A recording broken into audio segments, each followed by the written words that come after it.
राजस्व मंत्री चंद्रशेखर बावनकुले ने उद्धव ठाकरे पर तीखा हमला करते हुए कहा कि उद्धव ठाकरे अब औरंगजेब फैन क्लब के सदस्य बन गए हैं। उन्होंने कहा कि उद्धव ठाकरे ने अब बाला साहेब ठाकरे के हिंदुत्व के विचारों को छोड़ दिया है।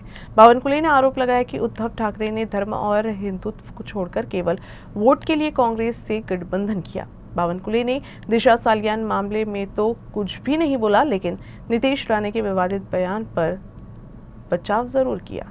मी कालच सांगितलं आहे की उद्धव ठाकरेंचे खासदार नाशिकमध्ये निवडून आले आणि परभणीत निवडून आले आणि धाराशिवमध्ये आले, तेव्हा त्या खासदारांनी त्यांच्या रॅलीमध्ये पाकिस्तानचे झेंडे ध्वज फडकवले आणि उद्धव ठाकरेजींनी हिंदू हृदय सम्राट बाळासाहेब ठाकरेजींचं हिंदुत्व त्या ठिकाणी पायदळी तुडवलं।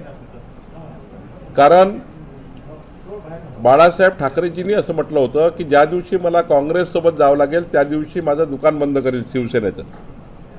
पण उद्धव ठाकरेंनी स्वतः बाळासाहेब ठाकरेंचे विचार सोडले।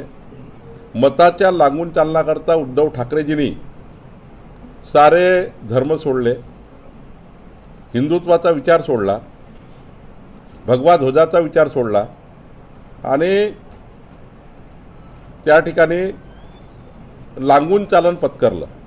आणि म्हणून मी असं म्हटलं होतं की उद्धव ठाकरे औरंगजेब फॅन क्लबचे मेंबर झाले आहेत। एखाद्या वेळी ते अध्यक्ष होतील, पुढच्या काळात एखाद्या वेळी ते अध्यक्ष होतील। आता मेंबर आहे, आता अध्यक्ष होतील। आणि राहिला प्रश्न संजय राऊताचा, तर संजय राऊताचं मला काय ऐकू येत नाही आणि महाराष्ट्राच्या जनतेने त्यांना ऐकणं सोडलेलं आहे। त्यामुळे मला वाटते संजय राऊतावर काही बोलण्यात फायदा नाही।